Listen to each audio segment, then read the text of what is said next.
New Thought Media Network. We are a global broadcast network of positive music, media, and entertainment, inspiring humanity's evolution along the journey of enlightenment and creating a world of love, peace, empowerment, and prosperity for all. New Thought Media Network. Positively inspiring.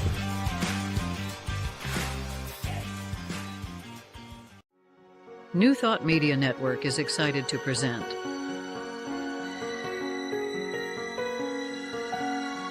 Divine Science Everywhere, Fridays at 2 p.m. Mountain Time and 4 p.m. Eastern. Come explore a modern experience of divine science with Reverend Joy Fletcher, Reverend Jeff Radcliffe, and Bishop Durrell Watkins. Join us as we open our eyes to divine science everywhere we look. Fridays on New Thought Media Network. Welcome to Divine Science Everywhere on New Thought Media Network. Divine Science Everywhere features divine science ministers and New Thought guests, and we discuss divine science principles and practice. I'm Reverend Joy Fletcher, and currently I am serving as the president of Divine Science Ministers Association. And I also express my ministry in other ways, including grief support and a death doula, and I am a ritualist.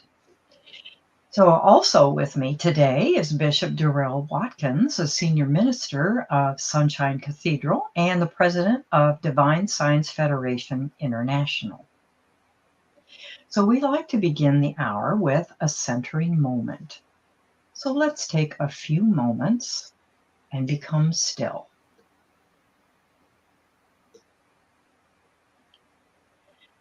Let's take a moment to breathe in deeply and gently exhale, allowing the awareness of spirit to fill this space, this time, this moment in your heart.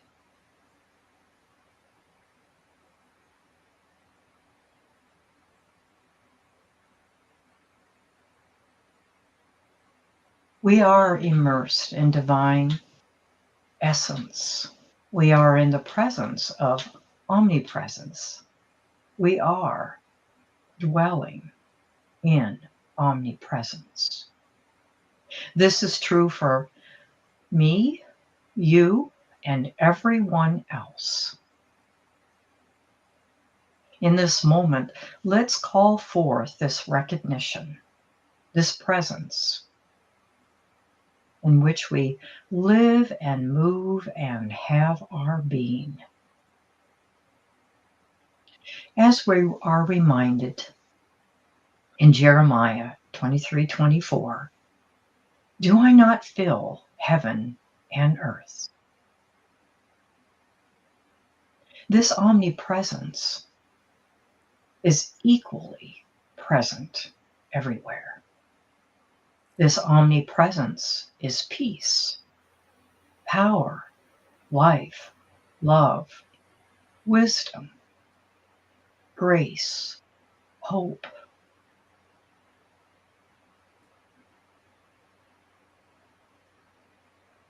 Even when we seem to experience the challenges of day-to-day living, we are immersed in this energy, in this omnipresence. As in Psalm 139, verse 8, if I make my bed in hell or Sheol, behold, thou art there. We can never, ever be away from this presence, except in our minds. And in truth, we are not separate from this presence. Omnipresence means there's no place where God is not. There is no distance, no barrier, no hiding from the presence that is infinite love and infinite good and infinite peace.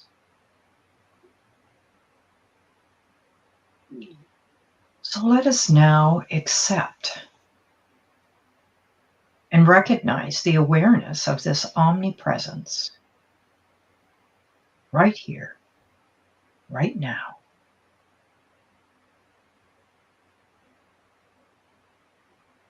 Perhaps say to yourself, I am resolved to see in every place, every time, every circumstance, and every condition only one presence, only one power, and only one life.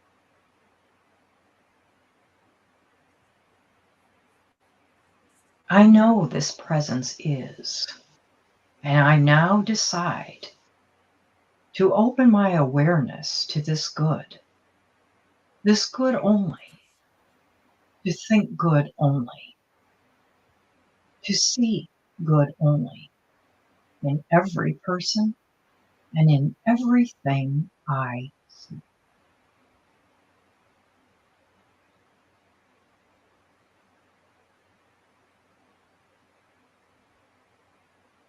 God, the divine, is the good.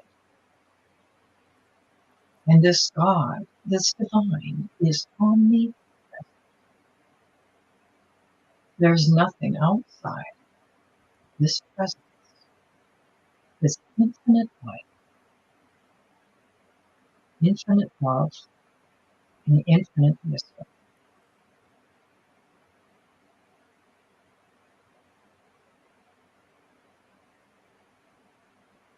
Let us bring to mind any challenges you might have, any loved ones, dear ones that you may be concerned about, any appearance of discord, and know that omnipresence is here, moving and operating through everything and everyone and every circumstance, right here, right now, and forevermore.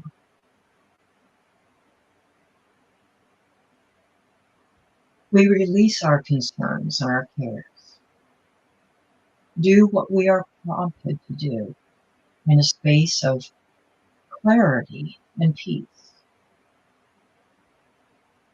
And know that all is unfolding perfectly.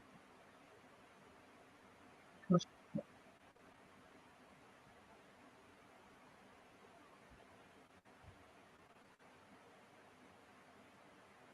So hold this vision, this presence, this space, knowing that omnipresence is with you always. You are immersed in it. You can never be separate from it. Nothing is out of order. Everything is perfect.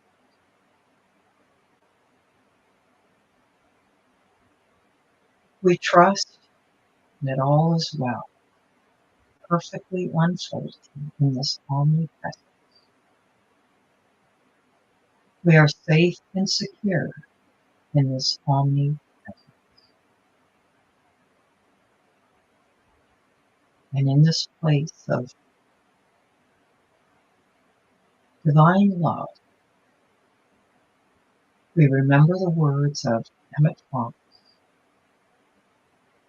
There is not a difficulty that enough love will not conquer. No disease that enough love will not heal. No door that enough love will not open. No gulf that enough love will not open.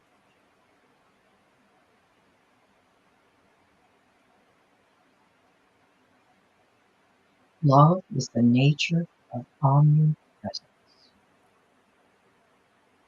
Love is the law of the universe. Love is the reality. Love is the answer.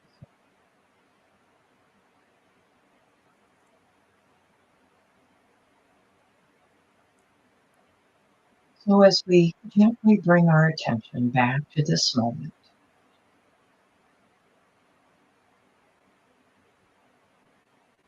infused with the recognition of this indwelling presence of our divinity, and knowing that we dwell in this omnipresence and divine source,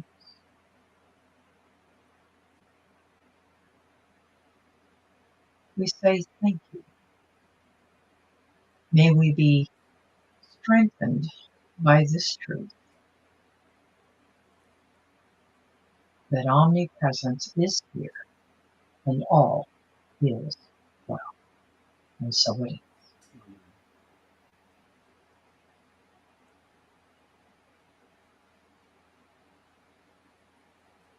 Well, thank you for those moments of centering. Everything after that's always better, isn't it? Once you turn aside from all of the story we've created, the stories we bought into, and just come back to the moment and to the truth and to the peace that's waiting for us. It's always a good way to begin anything. Well, we're going to do a little something extra this week, because you'll notice we're down a person. Our co-host, Reverend Jeff, isn't with us today. So while we're in this prayerful mood, let's just take another moment to know that he is getting the care that he needs and is responding to it. He had an unexpected experience and went to the hospital earlier this week, and still facing whatever that challenge is. I believe, usually when these things happen, is at Vanderbilt, which that's where you want to be. That's one place you want to be if you need to be getting some treatment and get better. So we know he's in good hands. And so let's just take this moment to know that right where he is, God is. No, I don't even know what his issue is. I usually don't even ask because about these things, because I want to focus on wholeness and blessings. I don't give any attention to what seems to be wrong. I want to give my attention to what I know to be true, which is God's allness and God's goodness and the infinite possibilities that exist for all of us. So would you please join me in holding Jeff in the light and remembering that divine wisdom is at work in his body and in his life right now. Please join me in a moment of sacred silence.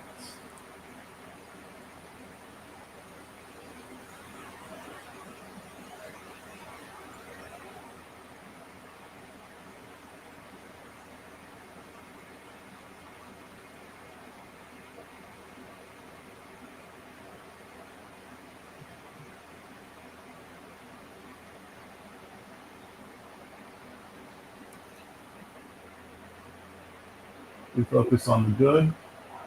We expect the good. We allow the good. We give thanks for the good. Amen. All right. Thank you for blessing Reverend Jeff with us. Reverend Joy and I will be discussing divine science interpretation and application of traditional Christian doctrines. When we say God, we mean what other people mean. When we say atonement, when we say, and in fact, some of these words we don't even say anymore, but people have questions about them. And so we have to know what they're talking about so that we can put it into our language and experience and understanding with them and for them. So we're going to be talking about some of those traditional Christian doctrines and how we understand them and speak about them in divine science. But first, let's take a quick break to hear from the network.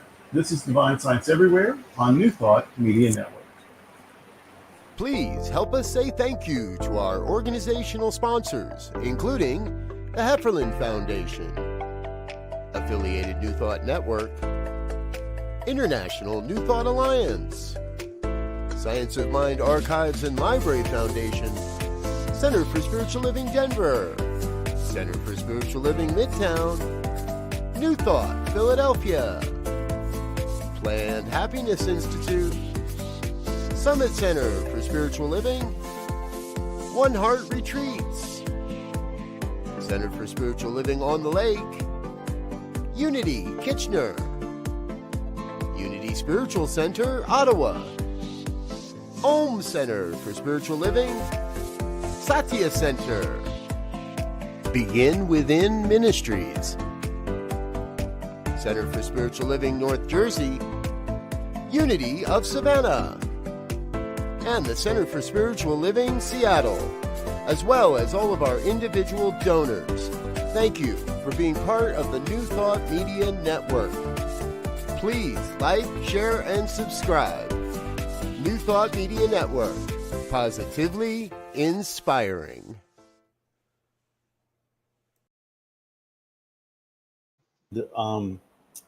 Before we get into our deeply theological discussion, we never really get very deep, as it's always fun. But before we get into our planned discussion, I want to give a little information segment. This is the sort of thing that Reverend Jeff often does, and so I thought, well, I'll just see if I can know something about somebody today. And at the Sunshine Cathedral, we have this roster of saints and spiritual heroes, mystics, gurus, whatever, every week in our newsletter and our weekly in-house newsletter. And so there's just, people that we focus on for that week. And they could be, Christian mystics, they could be Buddhists, they could be Jewish rabbis, they could be social activists, all kinds of Hindus, just everything in the world. And of course, a lot of New Thought leaders. And it just so happens that this week, one of our saints or spiritual heroes at the Sunshine Cathedral is Max Ballard. If you've been in divine science a long time, that's probably a name that sounds familiar. If you're new, maybe not so much, but you do need to know about him. Reverend Dr. Max H. Ballard was a highly respected and influential figure in divine science, ordained at a young age by Nona Brooks, one of the early pioneers, basically co-founder of divine science. He was ordained in 1941, and I believe at that time he was the youngest divine science ordinand that had ever happened up to that time. His deeply spiritual nature was evident in his teachings and writings, which he shared not only from the pulpit, but also on lecture platforms alongside other prominent metaphysical leaders like Emmett Fox. He also wrote brochures and lessons, and you can find some of those with just a Google search, even still. He also led congregations, particularly those that he founded. He founded, or pioneered, we sometimes say, divine science churches in Pueblo, Colorado, and I believe that church is still there, meeting in a beautiful building. And he also started the church in Crestwood, Missouri. And he also served the Washington, D.C. church, first as their minister and then as minister emeritus. His teaching and some take on this is what you would hear from almost any divine science minister, but his teaching emphasized that the aim of divine science was not merely to demonstrate things, but to know God. That the divine science everywhere, the understanding that God is everywhere, that there's not a spot where God is not, that God is the one source, the one substance, the one power, and we share in it and we express it, and there's just really the one life living itself through our individual lives. That's the message. Nona Brooks said, we return to our basis, and that is omnipresence. And so Max was certainly true to that. Max Ballard is one of the great teachers in divine science history, for that matter, in New Thought history. And so we've looked at one of our teachers. Now let's dive into some of our teachings. Let's discuss divine science's take on some traditional Christian doctrines. First, I guess we should start with the main thing, God. What do we mean when we say God? And I think there are either more or less atheists in the world than we think there are. If you think that God is a person separate from the rest of us, some anger issues, intervenes sometimes but not consistently, made up a lot of rules and we have to arbitrarily follow them or suffer horrible consequences, that God is losing a lot of fans. I think that God, more and more people don't believe in that God, even people who call themselves people of faith. So if to not believe in that God makes you an atheist, I think we have a lot more than we even know. But if God is love, if God is the interconnected web of life that connects all of us, if God is all that is, and that allness is more than the sum of its parts, if God is energy and power and the one thing, the ground of all being, the ocean that we're all in and that's in all of us. Well, if that's what we mean by God, I think we have fewer atheists than we think, because we may not call that God. We may not even have any rituals around it or sacred stories about it, but we feel connected to other people. We feel connected to nature. We feel that love is a powerful force. We believe that hope, even if it doesn't yield any amazing results, that hope itself is a blessing and is better than despair. We believe in things, and some of us call that God or spirit or mind, and some of us don't. But I think that either we have, depending on your understanding of God, we either have more or less people who don't believe in God. Well, divine science is in that latter category, as is, I would say, everyone in New Thought. We're not serving or worshiping or cowering before a big guy. You know, the one who got here first, so he gets to be in charge. He makes up all the rules. He gets to punish you for breaking the rules. That doesn't even make any sense. That's not reasonable, especially not in the 21st century. That's just not. And if it were true, I would still reject it. Like, I wouldn't want to be part of that. That just wouldn't be okay. That's nothing I want to be part of. Being in that person's uh, gravitational pull, being in that person's universe, doesn't sound any better than whatever the alternatives could be. So that doesn't make any sense. But we do experience the sacred. We do experience something that we sometimes would call miraculous. No one else may even notice it, but our lives were changed by it. That moment was something seared into our memories. We can't forget it. We all have had those experiences. Some of us call it divine, some of us doesn't, and it doesn't care what we call it. So in divine science, we say it's all about the omnipresence. That God, that's what God is. Not an omnipresent thing, because a thing can't be omnipresent. If something is defined or limited by dimensions, it can't be everywhere. No matter how close two things to be, two pieces of paper are not one piece of paper. You know, you can't, to be omnipresent, you have to be the only presence. And that means all of these things that seem separate actually have to be part of the only thing that is. And so that's what we call omnipresence. We say there's one substance or one presence or one power or one spirit or one life. And that's what we call God. A physicist might call it something else. A poet might call it something else. A philosopher might call it something else. Fine. Pick a name, go with it, change it every other month. I don't care. But for divine science, it's not this guy that we've got to impress or placate. It's this life that we share. It's this presence that we're always communing with in deeper and deeper levels. It's this ultimate reality that we share, and it's so much more than our bodies. Which is why when these bodies are used up, when we don't need them anymore, we still think that that's not the end anymore. Than, you know, my life didn't end when I gave some clothes to the Goodwill. Those were just clothes that I didn't need anymore. But my life somehow continued past my donation to the Goodwill. I think that's what it is with bodies. That when these clothes are done, okay, we're going to donate them to the earth. But then there's something that was wearing those clothes go on, and that something is part of the one something, the only something that really is. And that's my understanding. That's my vocabulary of what we mean by omnipresent. But language is limited, so the next 10 divine scientists might describe it very differently. But I think you probably feel the energy of, we're talking about a oneness, and not something separate and judgy, but something present, and that is present itself. Unless Reverend Joy would say it 100% differently, and let's see. I love that description of donating your clothes to Goodwill. I love that.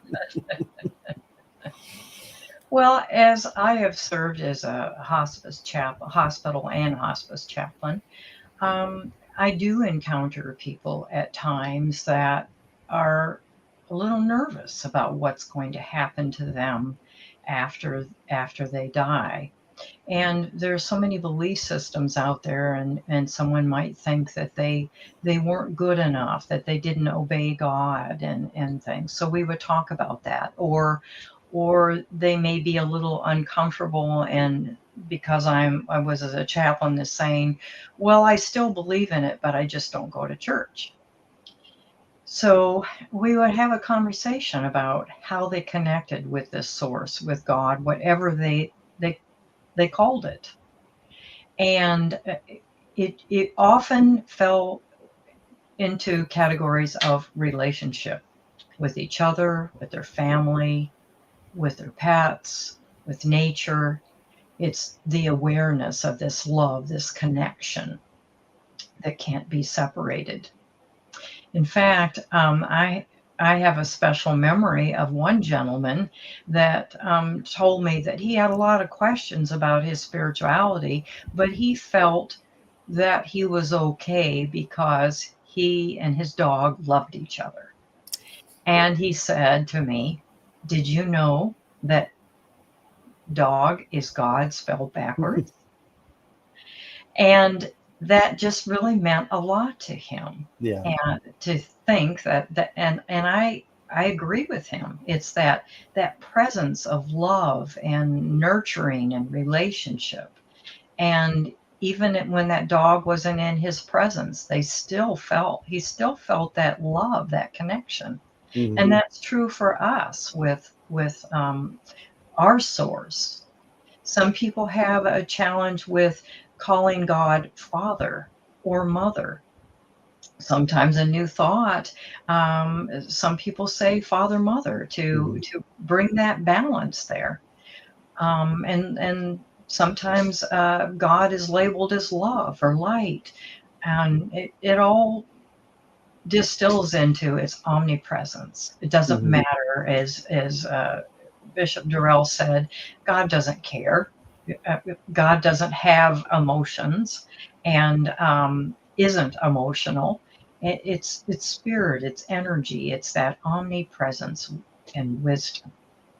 So, Helen Zagat, we should probably do a whole show about her one time. She was another person we don't hear much about, but the one book that I know that she wrote we use in our divine science classes, but she boiled down. It's all just for convenience. You can't really define anything, but she uh, said the five attributes of God were life, light, wisdom, substance, and power.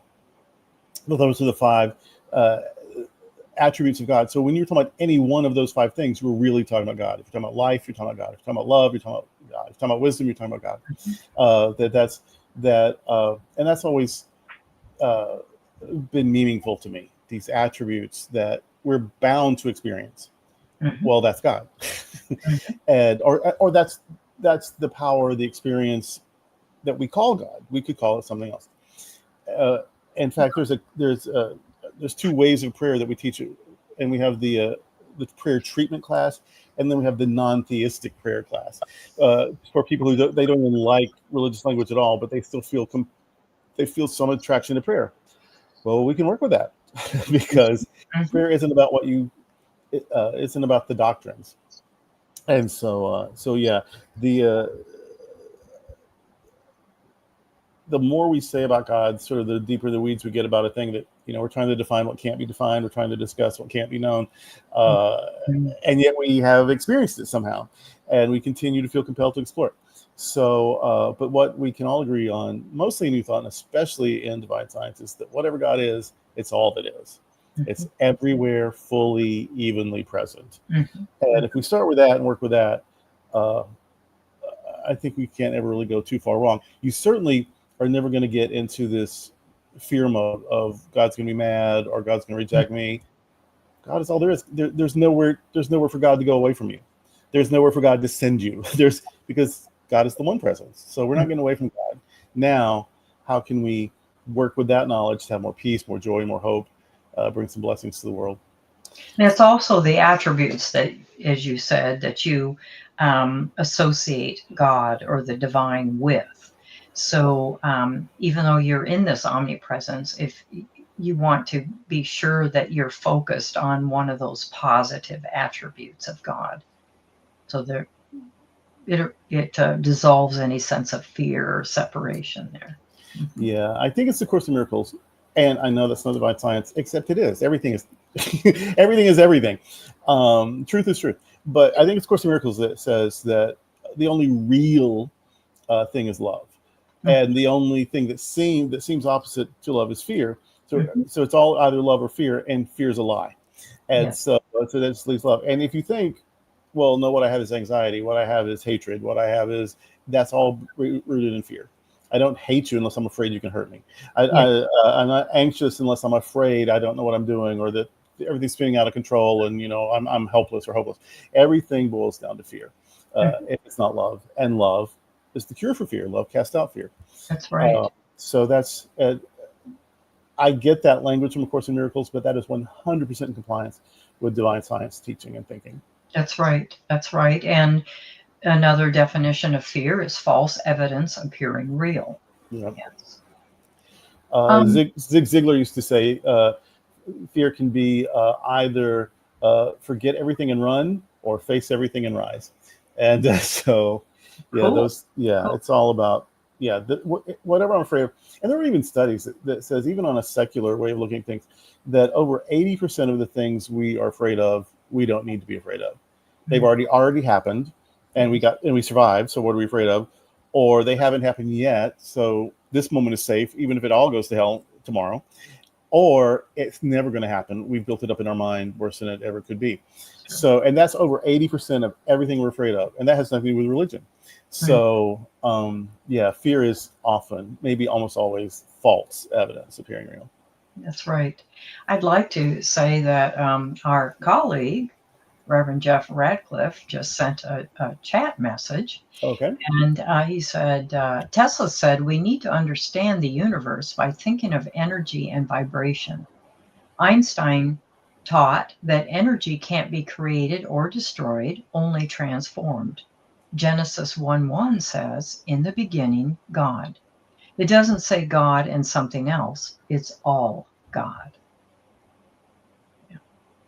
The One Thank of the rabbinic interpretations of that creation myth uh, is that when when God looked at everything and said it was good, or when God said that they were making everything in their image, let's make Adam, you. the earth being, in our image.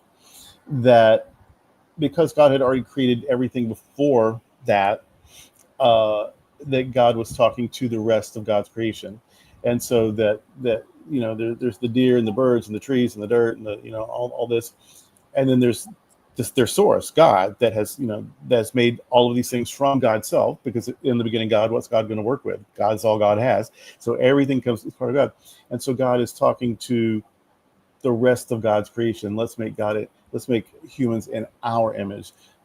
So like a plant, like an animal, like a God, that humans are all of it. That we are human and divine, and Jesus, of course, is the archetype for that. But that Mhm. rabbis aren't talking about Jesus, of course, but that was one of the hour is basically saying that we're part of everything, because everything is one thing, and that's God. Mhm. Lovely. Lovely.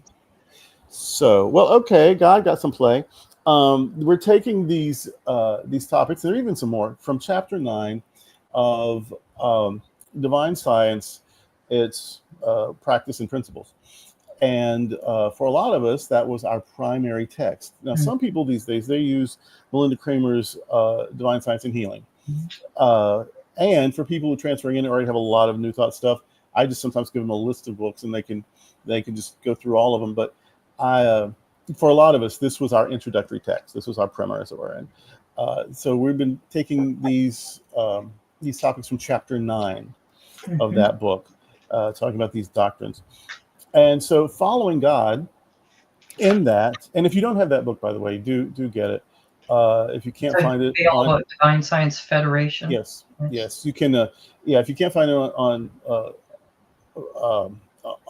like Amazon, or there are some PDF versions out in the world on that you can read. Sometimes those are difficult because you have to scroll, like you get 3 inches, and then 3 lines, and you have to go to the next page, 3 lines. But it's free. But we also do have hard copies at Divine Science Federation, and you can order one, have one mailed to you. Just email kevin@sunshinecathedral.org. So after God, though, there's three, and they're all sort of parts of the same thing, really. And that's sonship, Jesus, and Christ. Mm-hmm. Those are the next sort of three topics: sonship, Jesus, and Christ. And if you were Catholic, or Pentecostal, or Mormon or whatever, you might think those were all the same thing. In New Thought, and in particular divine science, those aren't talking about a person necessarily. Mm-hmm. The sonship, even though that's a gender-specific term, means everybody. That Jesus isn't the Son of God. Jesus is the archetype of what a child of God looks like, and that's all of us. One of the things is that Jesus is the great example, not the great exception. And so the Jesus that we see may even be fluffed up a little bit, might be slightly allegorized or aggrandized, but even if this is a mythical version, that story that we have of him is the ideal that we're to aspire to. And even if it is mythologized, it's still based on something that was so great people felt the need to mythologize it. So that's not in any way degrading anything. But this Jesus that touches the untouchable, and that loves the unloved, and that heals people without asking them for anything in return, that this is what the Son and Daughter of God does. This is what the Son of God, Daughter of God looks like. So that Jesus isn't about that Jesus. That Jesus is about what a child of God is meant to be, and that's all of us. So if we're not as loving as we're meant to be, we have this Jesus model to say, okay, let's get more like that. So the Son isn't Jesus. Jesus is the example of what the sons and daughters of God really are. And so if we're not expressing that yet, it's in us. We just need to now let that out a little bit more. So when we're talking about the sonship now, and also to be frank, that's not a word I use anymore. So that's not, I'm saying this because it's in the book. It may be a word that, you've heard me something to you wouldn't hear me talking about the sonship. But you still might have a question about it. And that is how I would answer that question, is that the Son in the stories is a model of for what all of us are meant to be and can be, and in our deepest levels really are. Now, Jesus then, the historical Jesus was a person, had a mother named Mary, as far as we know, was born, and seems to have had a prophetic ministry that got him in trouble with authorities. He was eventually executed for sedition, and his friends said that somehow that wasn't the end of his story. So the sonship is all of us. Jesus is Jesus. That is a historical character who made such an imprint on history. We're still talking about him. Now, but then what is the Christ? Ernest Holmes, I know that's religious science, but he was ordained divine science. And his brother was always divine science. Ernest Holmes said very clearly that Christ is a principle, not a person. So Jesus, the Christ means anointed. So Jesus, and anointed in our context is sort of similar to what the Buddhists would call awakened or enlightened. So Jesus, anointed with awareness, anointed with the realization that he was a son of God. That anointing, that consciousness, that awareness, that principle is the Christ. We might say the Christ principle. In Buddhism, they would call it the Buddha nature. And in Buddhism, they would say that nature, it's in there. It's the pearl buried in all of us. It's the truth of all of us. And so the spiritual path is about finding it and letting it express itself.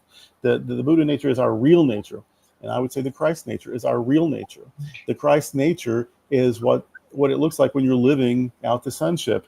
And Jesus is the historical person who showed us what that looks like and how to get there. How do you do that? You love your neighbor. You welcome the stranger. You heal people unconditionally. You feed people who are hungry. You work for justice. So Jesus, the sonship and Jesus Christ are all connected. They are all from the same story. But Jesus is Jesus. Sonship is what we all share. Jesus shows us what that looks like. And Christ is the true nature that makes all that possible. When we're looking like Jesus, when we're living like the sons and daughters of God, that's Christ in us being made manifest. Mhm.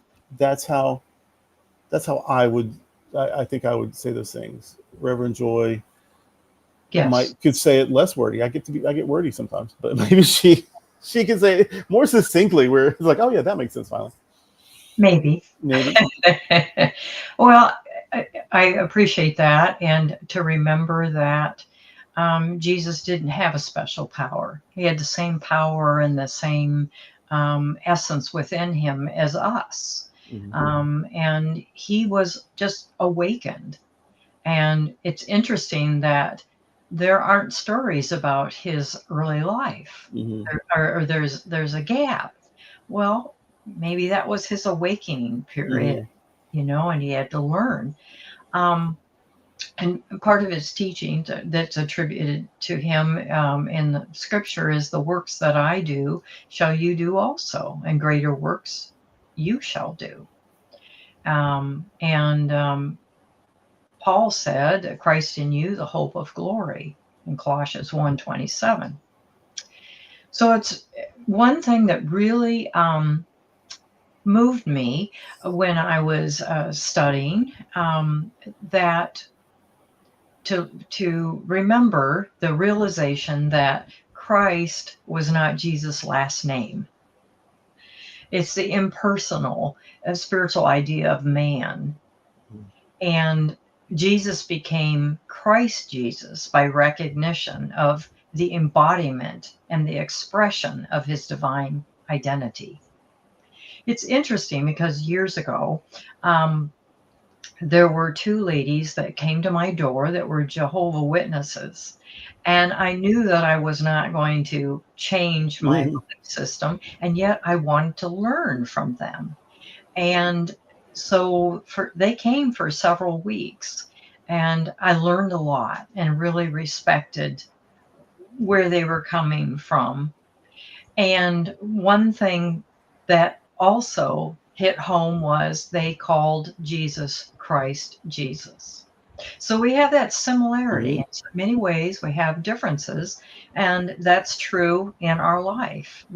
There is a commonality. It's that Christhood, that divinity, that precious presence that we dwell in and Mm-hmm. can't never slip out of it except in our minds. Right. Our minds. In John's gospel is where you have all those I am statements, Yes. and I am, of course, one of the biblical names for the divine. And in John's Jesus, the way John imagines him, whenever Jesus is saying I am, it's never followed by anything negative or scary or deprecatory. It's always, I am light, I am the vine, I am the good shepherd, I am the gate, that you can, get through. It's always, I am something powerful, or I'm something good, or I'm something beautiful. And I think that's a good lesson, that the Christ in us knows what its I amness is. The Christ in us knows that it is the divine nature. It is the God in us. And so we should be careful about our I ams, Yes. because we're using the very power of God's name to manifest something. And so we don't want that something to be something that really we don't want. Mhm. So whenever you say, oh, I'm so, silly or so dumb or whatever, don't quit that. Cancel, because I am couldn't be anything other than perfect. That's right. And so don't throw shade at God by saying I am anything other than perfect. And that's a new thought perspective that caught me early on. Mhm. I am. Who shall I say sent me? Moses asked, and the answer is I am. Say that I am. Well, that's the goodness, the innate goodness in us, and that's what we're meant to identify with. That's what I am. After that, one of the things that chapter 9 talks about is atonement. I think we can skip by that one pretty easily. It's just really at-one-ment. Yes. Atonement isn't something that we have to do, or that someone had to do for us to bridge a gap. Atonement is a realization that there is no gap. Because if there's one power, there's just one power. If there's one presence, where's the gap? There can be no gap in omnipresence, because if there was a gap, then there would be no presence in that gap, and that's not omnipresence. So atonement isn't fixing brokenness. Atonement is the awareness of wholeness. There was no brokenness, except, as Reverend Joy said, in our mind. So when you read or hear atonement, just change it in your head to at one-ment, because that's what those old doctrines are trying to get you to anyway. And we just say we're already there. And so we just take out the middle step and get right to our oneness and our wholeness. And the important thing is to know that you know that you know you're at one-ment. Yeah. No. Yeah, that's the thing is I don't really have to learn that again, but I do have to remember that. I have to remember that I know. I've already learned it, but I often have to remember that I learned it, because that's what happens, is that you forget. But once you've reclaimed it a time or two, it gets easier to say, oh yeah, I know better than this. The Immaculate Conception, this one bothers me a lot because it's wrong. But I don't know why it's wrong, because this part was written by Fanny James. The book that we're talking about, Divine Science, it's Practice and Principles. The College of Divine Science in Denver put this together as a book. But what they did was they took, a chapter or an article or something that Melinda Kramer wrote, and that's the beginning. And then the rest of it is from Fanny James's book, Truth and Health. And then they smushed it together and make this book. And it's a great book. And I love Fanny James. In fact, I think of her as the systematic theologian of divine science. I love her. But she got this wrong. And I know why she got it wrong, because she's Presbyterian. Before she was divine science, she was Presbyterian. And Protestants often misunderstand this. The Immaculate Conception is a Roman Catholic doctrine that says Mary was born without sin. And because she was born without sin, she's now worthy to be the mother of Christ. So, and then she, without a male companion in the story, I don't believe that literally, but in any case, that without male companion, she has a baby, Jesus, and that is her conception. That's what we call the virgin birth or the virginal conception. So the Immaculate Conception is that Mary was born without sin. Everyone else is born with sin, but she's born without sin. That makes her worthy to be the person that has the virgin birth. And so the Immaculate Conception is a doctrine about Mary. Protestants hear Immaculate Conception, they think that means virgin birth, and they use it interchangeably. And that's what Melinda has done. When she talks about Immaculate Conception, she's talking about the virgin birth. Now, what she says about the virgin birth, of course, is right. Like from then on, it's all perfect. But she's misusing a Catholic concept, and then trying to new thoughtify something else. So I know it's pedantic. I know it's like weird. Who cares? But it torments me somehow that this is just the wrong phrase. And the Immaculate Conception to me is no big deal, because none of us are born. Who's born with sin? Nobody's born with sin. So it's not even a big deal that she was born without sin, because who ain't? But it's talking about the virgin birth. And then, of course, what she does is she talks about the what that means metaphysically. You don't have to believe that that biology was somehow bypassed. You don't have to believe that that birth itself isn't enough of a miracle. You don't have to take the myth literally, but I don't, and I think probably a lot of us don't. But I do get a little just hung up about the wrong use of the words there. But anyway, Joy can probably even better explain to you what she means when she's giving a metaphysical definition of the virgin birth. I just want to make sure everybody knows that at this section, that's really what we're talking about, is the virgin birth. Well, we're all born innocent. Yeah. And so Mary just represents that. And years ago, I remember that there was a couple that asked me to baptize their two children, and they explained to me that they'd had a stillbirth, and they got married when the mother was pregnant. So their minister refused to come and baptize that baby that had died. And so they were really, really upset. So they wanted to make sure the others got baptized. And we actually had a really good conversation. And the mother was so right. She said, I stood up to that man that said that. She said, how can you judge this innocent baby for nothing. He did nothing. Yeah. And so that's it. How can we judge ourselves? Yeah. That we're born innocent, every one of us. Yes. I would have baptized the baby's lifeless body, because ritual is for us. God doesn't need any of it. That's right. Because if God is everything, God doesn't need anything. But if right. somebody needs something to help their broken heart start to mend, if somebody needs something to get through that day, I'll try to do it. I'll baptize your dog. I'll baptize your house. I don't care. I mean, because it's not for God. It's for you. Yes. And if I can say some words or do a thing that will make some of the pain more bearable, at least in that moment, why wouldn't I? I agree. Mm-hmm. So, coming from that space of non-judgment, coming to provide unconditional love, and helping them to recognize their at-one-ment. Exactly. Exactly. Well, you know what? Chapter 9 has more things, but what we don't have is more time. So that's good. See, Divine Science is rich. You get going on it, and you never have enough time. So we'll pick up the rest of that chapter in the future, or not. Who knows? But we have guests coming up and topics coming up. We'll never run out of stuff to talk about. Divine Science is very, very rich. And before we wrap up entirely, though, I think Reverend Joy wants to take us into a break. Yes. New Thought Media Network is excited to present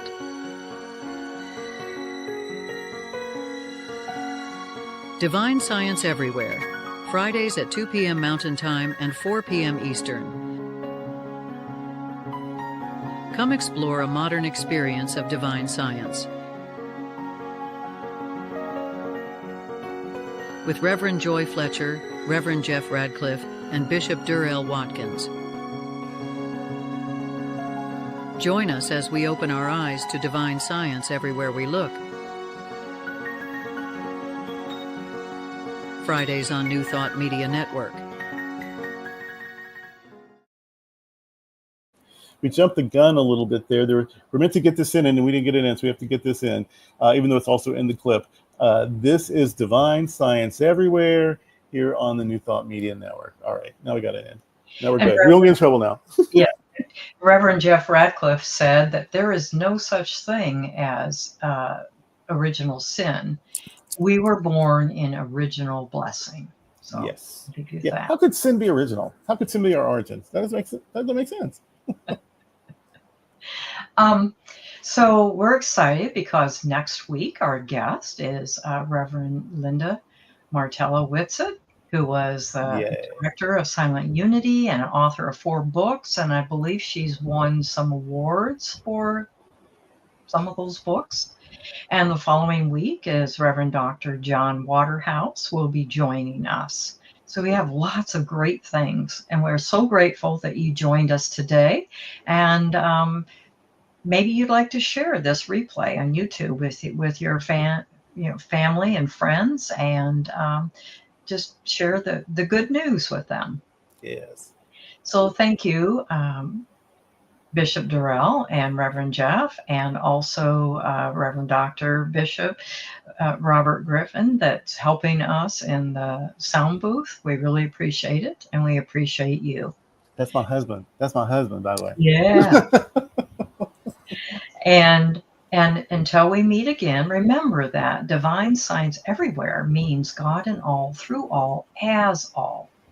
Until next time, divine science everywhere here on New Thought Media Network. Bye. Please help us say thank you to our organizational sponsors, including the Hefferland Foundation, Affiliated New Thought Network, International New Thought Alliance, Science of Mind Archives and Library Foundation, Center for Spiritual Living Denver, Center for Spiritual Living Midtown, New Thought Philadelphia, Planned Happiness Institute, Summit Center for Spiritual Living, One Heart Retreats, Center for Spiritual Living on the Lake, Unity Kitchener, Unity Spiritual Center, Ottawa, Om Center for Spiritual Living, Satya Center, Begin Within Ministries, Center for Spiritual Living North Jersey, Unity of Savannah, and the Center for Spiritual Living Seattle, as well as all of our individual donors. Thank you for being part of the New Thought Media Network. Please like, share, and subscribe. New Thought Media Network, positively inspiring.